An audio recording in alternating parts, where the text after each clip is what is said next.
দর্শক, আমি এই মুহূর্তে অবস্থান করছি কুড়িগ্রাম জেলার ফুলবাড়ী উপজেলার নাওডাঙ্গা ইউনিয়নের পশ্চিম ফুলমতি কান্দাপাড়ার এবং বারোমাসিয়া নদীর উপর একটি সাঁকো।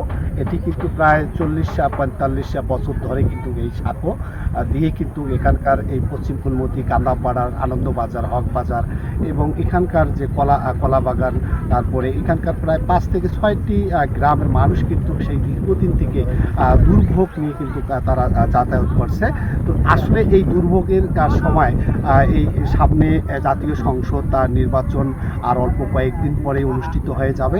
তো এই সংসদ নির্বাচনকে কেন্দ্র করে এখানকার মানুষের সঙ্গে আমি যেটি কথা বলেছি সেটি তারা হলো যে ভোটের সময় কিন্তু প্রতিশ্রুতি মেলে এই বাঁশের সাঁকোর পরবর্তীতে একটি ভালো ব্রিজ তারা দিবে। কিন্তু যখন তারা মূলত নির্বাচিত হয় তখন কিন্তু আর এই বাঁশের সাঁকোই কিন্তু থেকে যায়, সেখানে কিন্তু কোনো নতুন ধরনের কোনো ব্রিজ তৈরি করেনি এই 40-45 বছর ধরে। তো আসলে এবারকার এই স্থানীয় তারা কি বলছে আমরা তাদের মুখ দিয়েই শুনবো। ছোট থেকে শুনে এসলাম যে এই ব্রিজটা হবে বলে, কাজ বলে হবে, বাঁশের সাঁকো বাদ দিয়ে বলে ব্রিজের কাজ হবে। যে কোনো ভোট আসলে খালি প্রতিশ্রুতি দেয়, কিন্তু ব্রিজ তো হয় না। পশ্চিম ফুলমতি, খাড়াপাড়া এবং আনন্দবাজারের যৌথ মানুষ, আরও অন্যান্য এলাকার মানুষ, এখান থেকে হাজার হাজার মানুষ পার হয়, কিন্তু ব্রিজ তো আমাদের সরকারের তরফ থেকে কোনো ব্রিজ হচ্ছে না। এই ব্রিজ থেকেই পার হয় অনেক জনগণ যা কষ্ট করে ভোট সেন্টারে যা ভোট দেয়। অনেক দুর্ভোগ, বন্যার সময় বন্যা প্লাবিত সময় আমাদের বাঁশের সাঁকো ভাঙে যাওয়ার কারণে দুই পাড়ের পারাপার অনেক অসুবিধা হয়।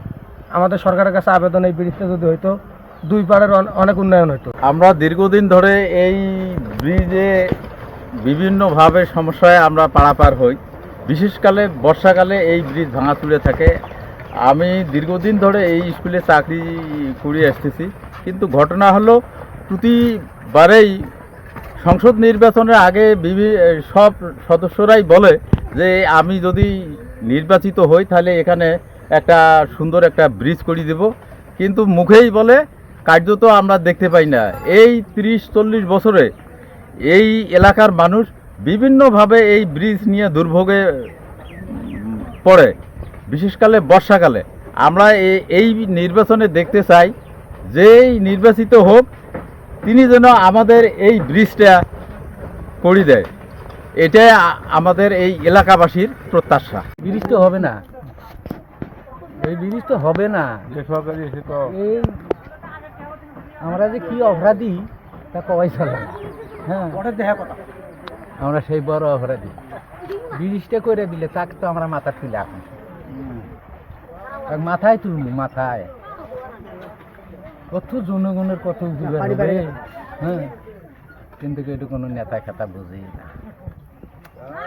ভোট আমরা দেবো, একটা সিল মেরে দেবো, তা বড় বানাম আঙ্গুর এই জেলা কাজ করে দেবো। আজ আমরা এই কষ্ট আমার নানা করছে, আমার বাপে করছে, আমার দাদারা করছে, এই কষ্ট করতেই আছি আমরা আজ পর্যন্ত। আমরা বুড়ো হয়ে গেলাম, কিন্তু এই ব্রিজ আজ পর্যন্ত কোনো সরকার, কোনো এমপি, কোনো মন্ত্রী দেওয়ার কারো ক্ষমতা হয় নাই আজ পর্যন্ত। 100 বছরের মধ্যে এরকম কত এমপি গেল, এসে কয়া যেতেছে আমরা ব্রিজ করবো, অমুক করবো, চেয়ারম্যান কয় অমুক করবো, কই একটা মানুষ করতে পারলো না, একটা খুঁটি। তা আমরা যে বাসের চাংলা দিয়ে জনগণে পার করতেছি, বাবু কষ্ট করে দুঃখ করে চলতেছি। স্কুলের ছাত্রছাত্রী, মাদ্রাসার ছাত্রছাত্রী, নাওডাঙ্গা ইয়া তোমার দুর্গাগুটি, মোগলহাট, লালমিয়াট সব মানুষ এখান থেকে চলাফেরা করে।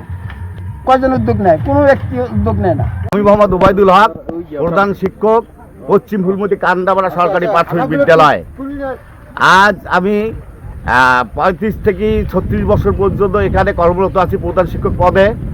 এই 35-40 বছর থেকে আমার এই যাতায়াত অবস্থা খুব অবহেলিত এবং অবহেলিত এলাকাও। আর এখানে 12 মাসে আমরা চড়াটের উপর দিয়ে চলাচল করি। এই চড়াট অনেক সময় ভেঙে পড়ে।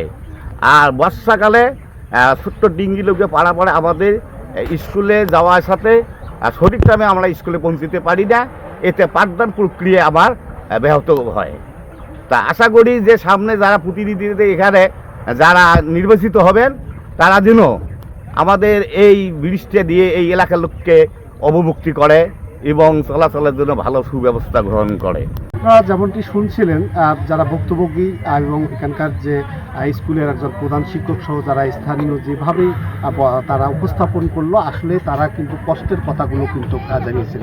তো আসলেই এই যিনি এই নির্বাচিত জনপ্রতিনিধি হোক, এবারে অন্তপক্ষে এই ইনপুর ঘাটের একটি ব্রিজ কিন্তু এবং দেওয়ার জন্য কিন্তু এখানকার মানুষজন কিন্তু একদম জোর আকুতি মিনতি করেছেন। তো দর্শক, এই ছিল কুড়িগ্রামের ফুলবাড়ী উপজেলার পশ্চিম ফুলমতি কান্দাপাড়া থেকে এই নরেবরে সাঁকো থেকে সর্বশেষ।